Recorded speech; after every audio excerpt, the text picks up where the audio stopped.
The top stories: Prime Minister Abiy Ahmed said an attempt to dismantle Ethiopia through false propaganda is a result of misunderstanding Ethiopians' vanquishing spirit. And Zimbabwe extends lockdown till 15th February.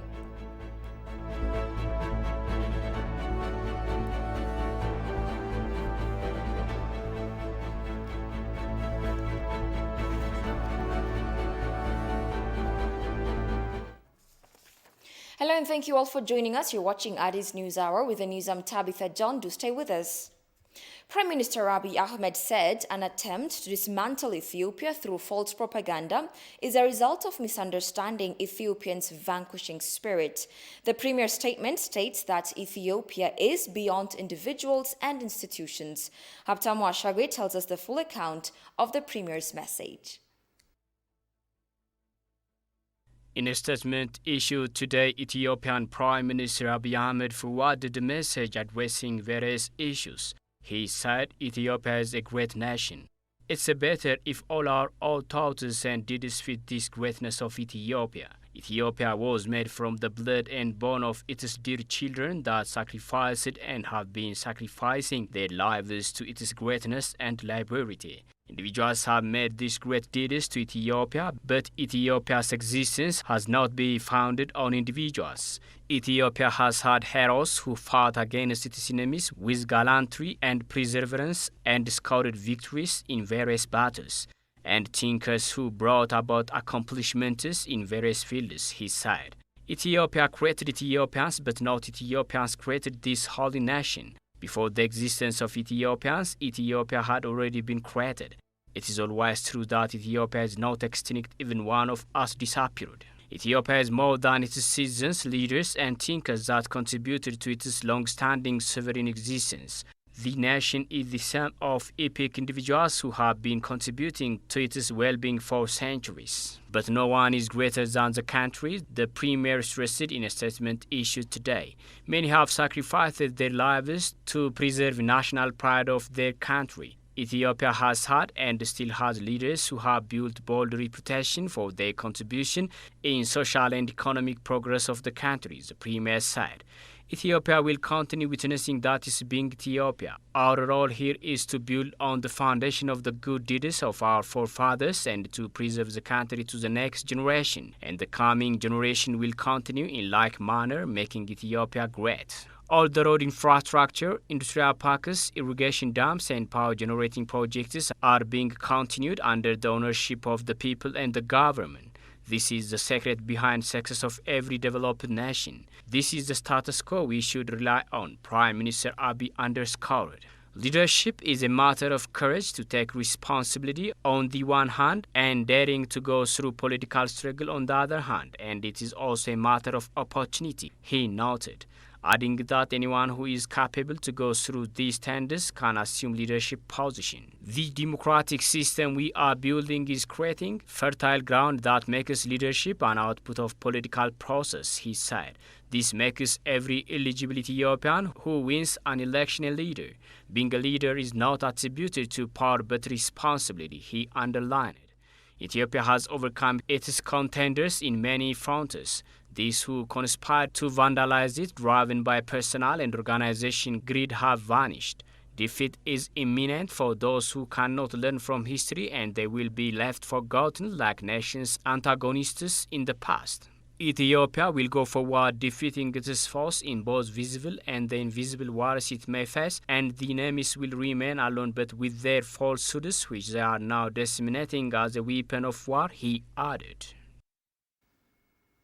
Ethiopia should modernize its trade system in order to take part in the international trade system. The remark came as Ethiopia has launched today an online business registration and licensing system. Emmanuel Jorge has more. So far, over 2.3 million business licenses have been registered in Ethiopia. Modernizing the trade system is believed to involve more people in the country's economic activities. Noting that Ethiopia is currently at the base in a row of countries with good electronic trade system, Ethiopian Trade Minister Melaku Lebel said launching an online business registration and licensing system will play a significant role in modernizing the trade system.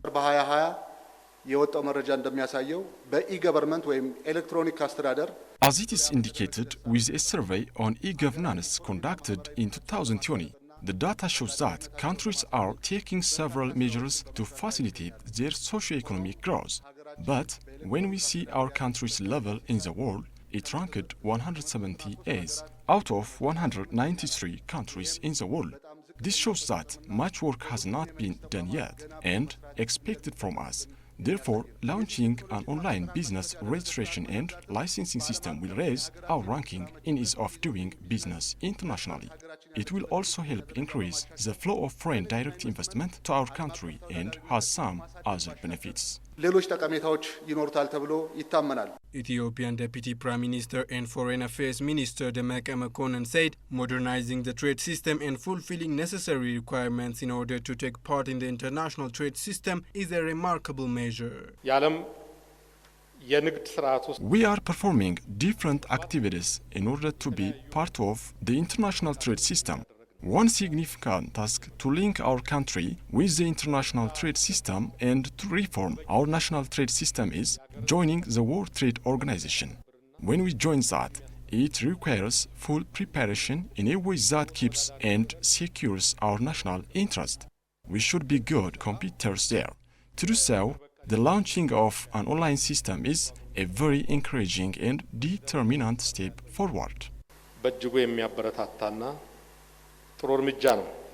The Deputy Prime Minister urged all states to play their role in implementation of the online business registration and licensing system. The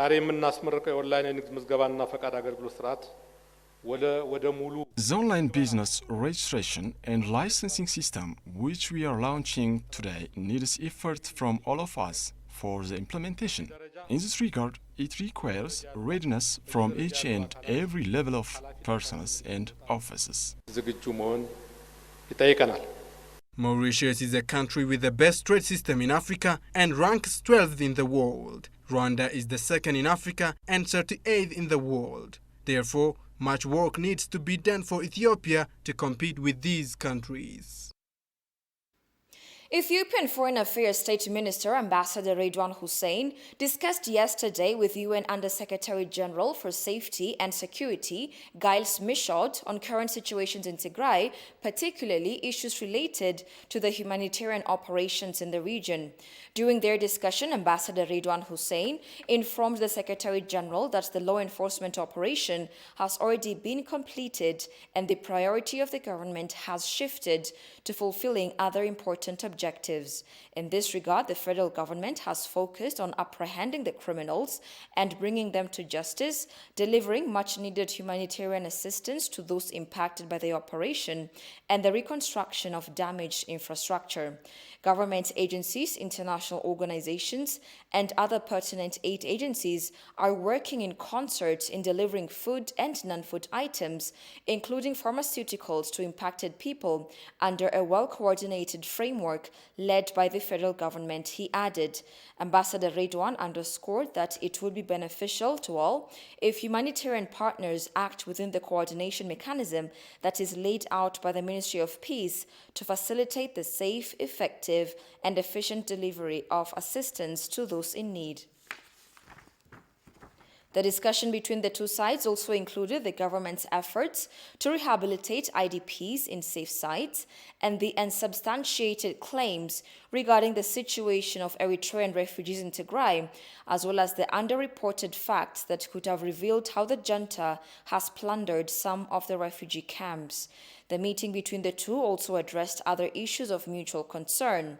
In a related news, the UNHCR High Commissioner Filippo Grandi, together with Ambassador Redwan Hussein and Peace Minister Mufariat Kamil, have visited the Mai Aini refugee camp in Tigray, North Ethiopia. The Mai Aini refugee camp is one of the 4 camps sheltering over 46,000 Eritreans. The visit is a manifestation to the world that peace has prevailed in the region, Ambassador Redwan said.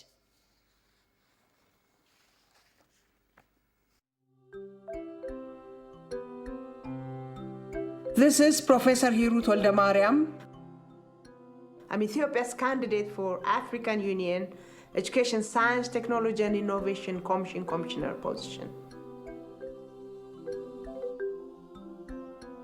I believe that there is no greater calling than serving the advancement of Africa in its aim to become peaceful, prosperous, integrated, and globally influential continent. The Africa we want can only be realized through quality, relevant, and inclusive education. And we Africans deserve a much higher quality of life. And science, technology, and innovation is essential to ensure sustainable growth in the continent. And this is the way to realize the Africa we want.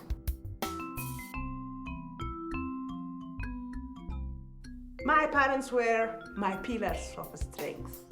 My father, who was a graduate of Addis Ababa University and a high school teacher of African geography and history, has been telling me all about the power of education. That has left an incredible impression on me regarding Pan-Africanism and African Renaissance since childhood. And my mother was a spiritual and always optimistic. And she gave me the strength and the inspiration to be fearless and to face any challenge in life. The greatest treasure that I inherited from my African parents was the passion to learn and to give back to Africa. And doing my PhD studies at the Institute of African Studies, University of Cologne in Germany. And that gave me the chance to engage with a number of colleagues from all over Africa. And that helped me, reinforcing my desire to serve at the continental level. My vision is to enable inclusive, relevant, and high-quality education and a deep culture of innovation that will unleash the potential of Africa's youth for the continent's rightful and timely advancement as per Agenda 2063's aspiration. My vision is to unleash African minds and the indigenous knowledge of our ancestors so that poverty becomes a history of the past, to empower our youth, to convert society's problems into opportunity and innovation. The AUESTI, which I'm aspiring to lead, is a key center of transforming the continent into the global powerhouse of the future.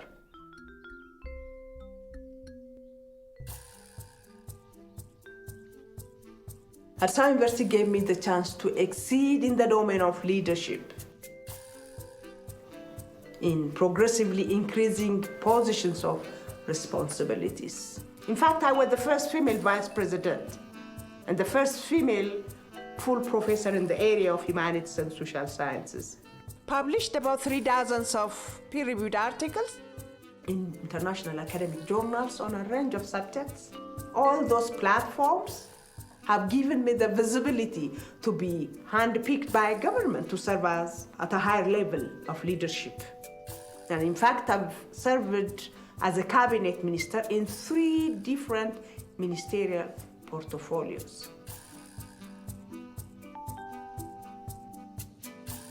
And currently, I'm serving as a Minister Social Sector Advisor to His Excellency Dr. Abiy Ahmed, the Prime Minister. I have a distinguished track record as a reformer in the Ethiopian science and higher education sector. I have initiated and implemented important reform in the curriculum of Ethiopian higher education. Also differentiation of higher education institutions by areas of specializations, providing a clear science policy of Ethiopia, and bringing women to leadership positions in higher education, and new regulations on public-private partnership in higher education and TVET, introduced digital literacy program as a community service, and green legacy of the Ethiopian higher education institutions, and more. We need African education that solves Africa's problems for the benefit of Africa. I call for a bold curriculum reform that will help the continent leaping into a knowledge economy. Education and skill development need to be quality and also relevant for the 21st century job market. And I reaffirm the need to allocate at least 1% of each country's GDP to research and development. Investing in education research is investing in our future. We need to have a strong Pan-African scholarship where the brightest of our high school graduates from across the continent assemble to receive a truly African education with harmonized accreditation system and qualification standards so that we can realize the integrated Africa that we want. And forging equity beyond rhetoric, we need to act on gender equity and social equity in education, science, technology, and innovation. It will be my mission to serve as a golden link for the African Union to make Africa a stronger, united, resilient, and influential global player and partner. Vote for me.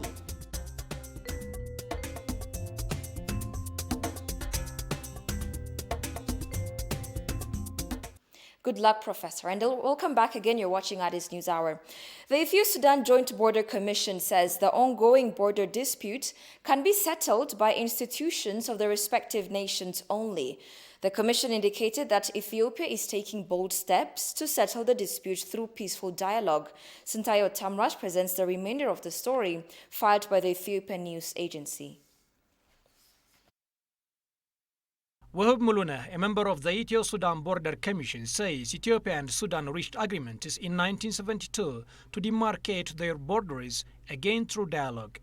In 2002, the two countries set up a joint border committee, technical committee, and joint special committee to find remedy to their border issues. The border dispute between Ethiopia and Sudan can be resolved through the joint institutions the two countries have set up, he stressed. The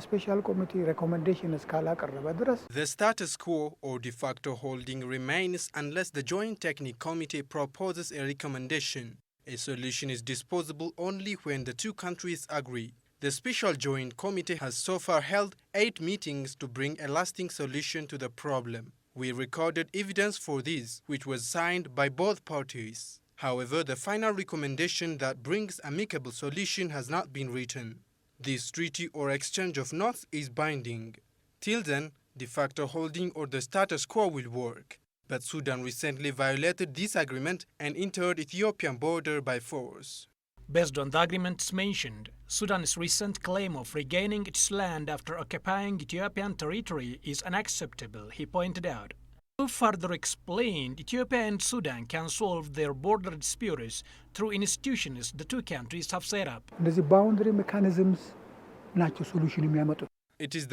mechanism that would resolve the issue, despite possibility that the media may later report that a certain political decision was made. It is these boundary mechanisms that become solutions. But the mechanisms have not finished their assignment. So what Ethiopia is proposing as a solution is to enter negotiation. Ethiopia has a firm stance in settling the dispute through peaceful dialogue, Wahab added. Our next measure is to undertake peaceful negotiation and bring amicable solution to the dispute. And for this to happen, the mechanisms shall resume their assignments. In this regard, there will be a high-level meeting in Addis Ababa, though the date has not been selected yet. On this meeting, Ethiopia will reflect its clear stance, which is reactivating the mechanisms and solve the dispute. We've called upon the Sudan to learn from the global trend of settling similar disputes and come to the table to alleviate the issue through dialogue.